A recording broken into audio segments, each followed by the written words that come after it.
समंदर की तह में दफन है एक ऐसा रहस्य जिसने ली हजारों जाने। इतिहास के पन्नों में दर्ज किसी भी भयंकर दुर्घटना से भी भयंकर, जिसने न केवल भावनात्मक और आर्थिक पहलुओं को ठेस पहुंचाया बल्कि संपूर्ण विश्व को हिलाकर रख दिया। ये घटना है उस जहाज की जिसे सदी का सबसे विशाल और कभी न डूबने वाला जहाज कहा जाता था, जिसका नाम है RMS टाइटैनिक। सामान्य तौर पर आप टाइटैनिक को तो केवल फिल्म की वजह से जानते होंगे, पर आज हम पर्दा उठाएंगे टाइटैनिक के ऐसे राज से जिसके बारे में कभी किसी ने आपसे नहीं बताया होगा। 14 अप्रैल 1912 की वो भयावह रात, कभी न डूबने वाला जहाज कहा जाने वाला विशाल RMS टाइटैनिक अपनी पहली ही यात्रा में इस तरह डूब जाएगा, ऐसा तो कभी किसी ने नहीं सोचा था। आखिर क्या वजह रही होगी? कभी ना डूबने के दावे किए जाने वाले टाइटैनिक के 2 टुकड़े हो गए। क्या उसकी बनावट में कोई खामी रही होगी या फिर टाइटैनिक की तेज रफ्तार ने उसे डुबोया? आज के इस एपिसोड में हम बात करेंगे RMS टाइटैनिक के हर एक पहलू पर। शुरुआत करते हैं बिल्कुल शुरू से। 10 अप्रैल 1912 का वह सुहाना दिन जब हर कोई इंतजार कर रहा था दुनिया के सबसे विशाल जहाज में यात्रा करने का। साउथहैम्पटन इंग्लैंड की वो जगह जहां हर अखबार और आम आदमी की नजरें टिकी थीं। यह जहाज इतना विशाल था कि यदि इसे खड़ा कर दिया जाए तो यह किसी 80 महले की बिल्डिंग जितना ऊंचा था। यह जहाज इंग्लैंड से न्यूयॉर्क के लिए रवाना हुआ, जिसकी कमान को संभाले थे 62 साल के senior captain Edward John Smith. सर्व सुविधा युक्त इस जहाज में 3 क्लास थे, फर्स्ट क्लास, सेकंड क्लास और थर्ड क्लास। इसके अंदर की फैसिलिटी और डेकोरेशन तो किसी 5 स्टार होटल को भी पीछे छोड़ दे। Heated swimming pool, Turkish bath, electric bath, एक जिम, 4 रेस्टोरेंट, 2 बार्बर की दुकानें और एक लाइब्रेरी भी इसमें शामिल थी। ये विशालकाय जहाज अपनी तेजी और रफ्तार के साथ अमेरिका की तरफ बढ़ रही थी, लेकिन अपने पहले सफर पर रवाना होने के 2 दिन बाद 12 अप्रैल 1912 को टाइटैनिक को पहली आइस वार्निंग मिलती है। जिस समुद्र के जरिए टाइटैनिक जा रहा था इसमें बहुत बड़े बड़े बर्फ के पहाड़ थे। टाइटैनिक इन बर्फ के पहाड़ों से बचता बचाता आगे बढ़ता है, पर अपने रफ्तार को कम नहीं करता है। टाइटैनिक की रफ्तार लगभग 40 किलोमीटर प्रति घंटे की थी। समंदर में 2 दिन और 2 रातें बिताने के बाद 14 अप्रैल 1912 को फिर से कैप्टन एडवर्ड जॉन स्मिथ को एक वार्निंग दी जाती है बर्फ के पहाड़ की, लेकिन वो इग्नोर कर देते हैं और टाइटैनिक के रफ्तार को कम नहीं करते। धीरे धीरे सूरज ढल जाता है और रात हो जाती है। इस काली रात में चारों तरफ अंधेरा पसरा था। उस रात शायद होने को कुछ और ही मंजूर था, इसलिए चांद भी नहीं निकला। हर तरफ सन्नाटा, समुद्र बिल्कुल शांत, मानो ये शांति किसी तूफान के आने की संदेशा दे रही हो। चूंकि समंदर में कुछ दिखाई नहीं दे रहा था, अंधेरी रात, चारों तरफ कोहरा और ओस था। जहाज के ऊपर एक लुकआउट पॉइंट था जहां पर 2 लोग रास्ता देखने के लिए नियुक्त किए गए थे, पर इन्हें भी कुछ आगे दिखाई नहीं दे रहा था। वो रात काफी सर्द थी और हवाएं भी अपनी पूरी रफ्तार पर थी। तभी उनमें से एक आदमी जिसका नाम था फ्रेडरिक फ्लीट, उसने सामने एक बड़ा बर्फ का पहाड़ देखा। वो सबको अलर्ट करने के लिए वहां लगी घंटी को बजाया और फिर फोन लगाकर चिल्लाया, सामने एक बहुत बड़ा सा बर्फ का पहाड़ है, जल्दी से जहाज को लेफ्ट की तरफ मोड़ो। पर बहुत देर हो चुकी होती है। ये बर्फ का चट्टान जहाज के अगले हिस्से के राइट साइड पर टकरा जाता है, जिसको बो कहा जाता है। करीब 10 सेकेंड तक ये जहाज चट्टान से घिसता चला जाता है, जिससे जहाज के अगले हिस्से पर बहुत सारी छेद हो जाती हैं, जो पानी के प्रेशर को झेल नहीं पाती और फट जाती है, जिससे पानी लगातार भरने लगता है। इस टकराव के कुछ ही क्षण बाद कैप्टन स्मिथ और थॉमस एंड्रयू चेक करने के लिए जाते हैं कि कितना नुकसान हुआ है। जब उन्होंने चेक किया तो वो हैरान हो गए, क्योंकि इस टकराव के बाद जहाज बचने वाला नहीं था। जबकि जिस कंपनी व्हाइट स्टार लाइन ने इसे बनाया था उसने दावा किया था कि ये जहाज कभी डूब नहीं सकती।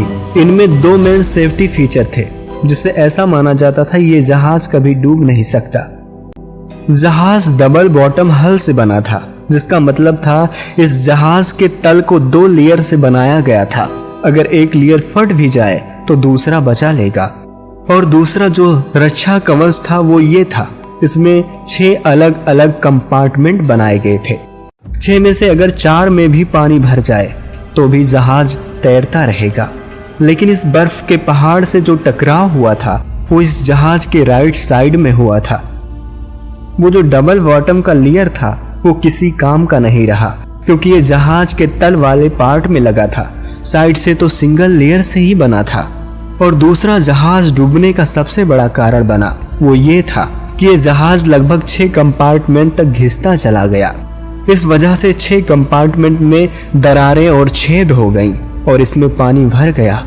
जबकि जहाज के सेफ्टी के मुताबिक 4 कंपार्टमेंट में पानी भर गया तो जहाज तैरता ही रहेगा, और पानी तो 6 कंपार्टमेंट में भर चुका था, जिससे समुद्र में जहाज डूबने लगा।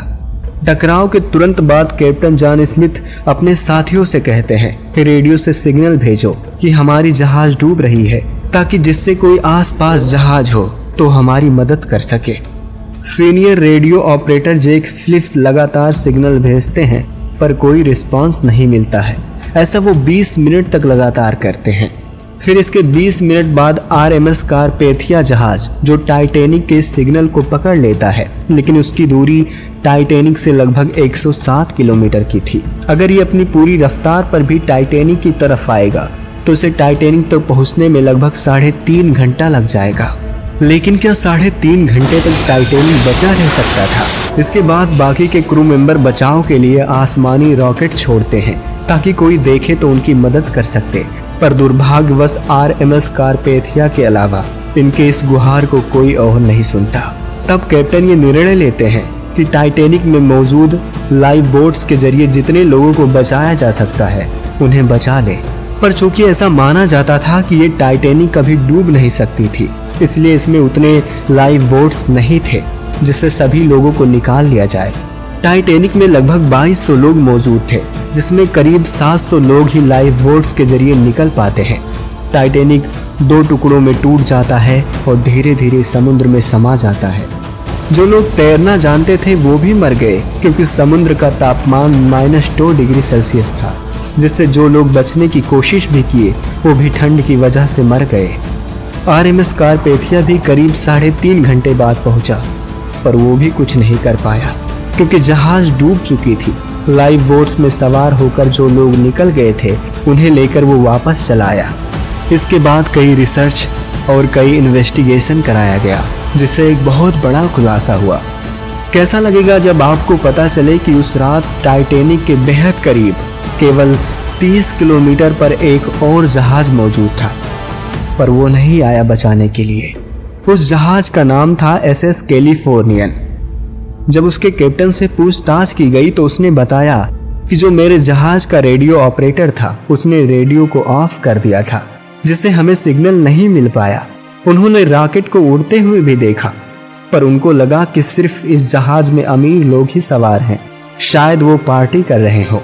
जहाज डूबने का एक कारण ये भी बताया जाता है कि इस जहाज को बनाने वाली कंपनी ने कैप्टन को ऑर्डर दे रखा था कि जहाज का स्पीड कम नहीं करना, क्योंकि उन्हें दुनिया को ये बताना था कि ये जहाज बड़ी और ना डूबने वाली है ही, साथ ही साथ ये दुनिया की सबसे तेज चलने वाली जहाज भी है। और सबसे बड़ी गलती सामने ये आई कि जब जहाज के कैप्टन से कहा गया कि सामने एक बर्फ का चट्टान है, जहाज लेफ्ट में मोड़ो, तो उसने राइट में मोड़ दी। और जब तक उसे एहसास हुआ तब तक काफी देर हो चुका था। ये कुछ पॉइंट थे जिन्होंने टाइटैनिक को डुबोया। उस रात आसमान में चांद भी गायब था, जिससे रास्ता नहीं दिखा। कैप्टन को पता था बर्फ के बड़े बड़े चट्टान हैं, फिर भी स्पीड कम नहीं की गई। आगे की तरफ से ना टकराकर जहाज राइट साइड में टकराए। 4 कंपार्टमेंट में पानी भर जाता तो कुछ नहीं होता, पर 6 में भर गया। SS कैलिफोर्निया जहाज वहीं पर था, पर नियति को कुछ और ही मंजूर था। उसने रेडियो अपना ऑफ करके रखा था। अगर जहाज पर पर्याप्त लाइफ बोट होता तो सारे यात्री निकल जाते, पर यह भी पॉसिबल नहीं था। जिस RMS कारपेथिया जहाज से कम्युनिकेशन हुआ वो भी इतना दूर था कि उसे पहुंचने में बहुत देर हो गया। अगर टाइटैनिक का कैप्टन राइट के बजाय लेफ्ट की तरफ मोड़ देता तो शायद इतिहास कुछ और होता। इस पर आपका क्या राय है, हमें कमेंट में ज़रूर बताइएगा। तो चलिए मिलते हैं आपको अगली वीडियो में, तब तक के लिए आप अपना ख्याल रखें। Thank you.